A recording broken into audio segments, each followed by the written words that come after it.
Pues los Specials tocan por primera ocasión en el Festival Vive Latino. This is your first time in Mexico. How's Yeah, it going so far? it's fantastic. We played our side show in El Plaza Condesa last night, Mexico DF, and it was absolutely amazing.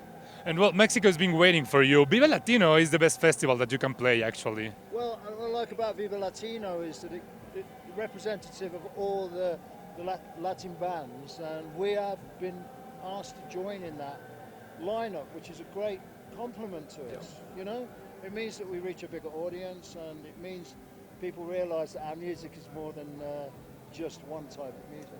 And it's very important for people, for you to be here, because ska and dove is very important for Mexico. And for you to be here, that should be amazing for a lot of people. Well, that's really kind. I mean, you know, we've got our sort of audience back in the UK and in Europe, but when we came to Mexico and we played last night, well, we came to Mexico and we played last night, we couldn't believe the response. It was just fantastic.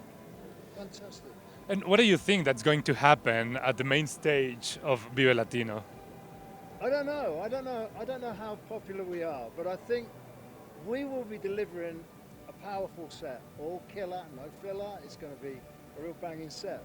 So hopefully we'll get a big part of the audience involved. You know. And what's your favorite song to be playing at the moment? What's your favorite moment of the show?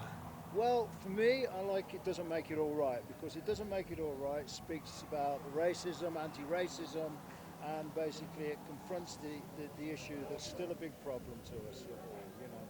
So I like Doesn't Make It All Right. And how do you feel about writing new music? What do you like the most, being on stage or being creative and writing new stuff? Well, what we're going to be doing is basically continuing to play live, because the message in our lyrics, right, basically is exactly the same. It has the same importance today as it had 35 years ago, you know. Yeah. So really, we'll keep on giving our message as long as people want to come and listen to it. You know? And well, there's a good thing that the message is still resonating with people, but there are a lot of things in your music and in your words particularly that shouldn't be happening at all today. Yeah, I agree entirely. What makes me sometimes very angry is the fact that, you know, I've spent all my life fighting the racist creed and everything else that goes on. And really, you know, how far have we got to change the world? Well, you know, the problems are still there. The battle is still to be won, you know. So it is a shame that we still have to say these things, but we will continue to say them as long as necessary. And lastly, where do you think that young people should start fighting against these things? What's the good way to do it after 35 years of doing it, not in vain, but not maybe in the most accurate way? The more people that get involved, the greater the change will become. It's all about everybody getting involved. It's about people in bands writing songs to change things, you know, and not maybe just having a good time lyric, but having something that says something socio-politically in the lyric, and that will help, you know. Music is a power.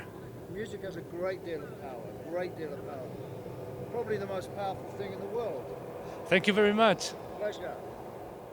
What have you heard about Vive Latino? What kind of festival do you think it is? Well, what I hear about that's I gotta think. I don't know a lot about the festival here, you know, because you know we've never been through down this side, so we never like in America. You know, I tend to keep up with what's happening more there. The only time when we play like in San Diego, then we got a huge Mexican population come to see us, and we go, oh my God, it was what? Because we didn't know how popular we are in this part of the world, because we never come here before, you know. But the music travel, and good music lasts forever, you know.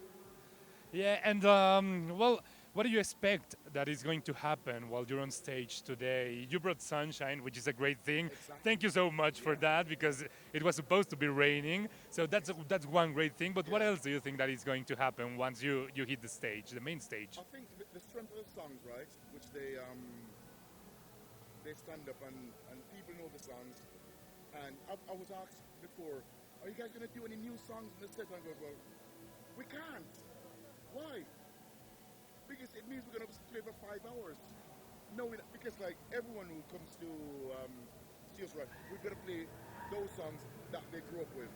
That they hear on the radio, that they download, we have to play. So what we do, we play all the hits. Because probably when we do come back, we might introduce new songs, but we can't do it now. Because it would be unfair if people pay to hear those songs. So we're going to play all the songs that A Message to You, Rat Race, Ghost Town, the songs that they know, What took you so long? Being in a band, it's like there's so much different personality. It's like a marriage.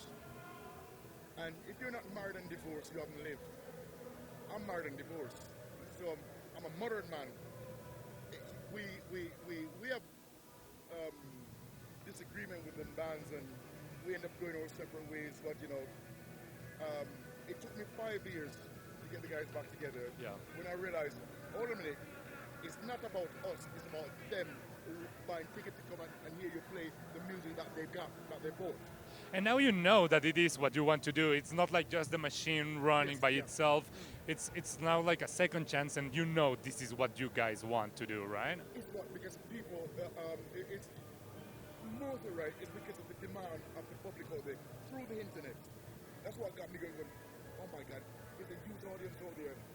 They want, because it wasn't just music, it was fashion, it was the youth culture. The way you dress, the shirt you wear, the Ben Sherman, the Fred Perry, the Dr. It's all complete code. Dress code that goes with the music. So it went on from generation to generation. I mean, when the last time we played and look at the audience, I'm going, they're like 18, 19 years old. I'm going, well, what happened? And I just told, I like to thank their parents for introducing them to the music because it must be the way they got it, But because of our strong connection with the youth, when we started, it carried on right up to today, You get to carry on with that, with the youth people, with the young audience. Yes. You can live forever through that. It's incredible. Not many bands has got that track. Some bands, their music dates. But, when we go and play like Ghost Town, it sounds so fresh, too much too young. We're talking about school, young girls having babies when they shouldn't be, teenage pregnancy, So all the songs, Rat Race,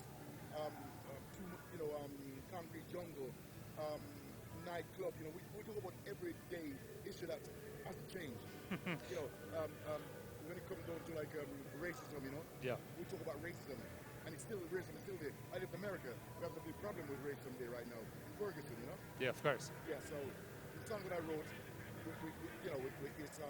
it's still stand up today, I'm part of this generation that found out about your music with films like Snatch and the inclusion of Ghost Town in those songs. How important was that for you?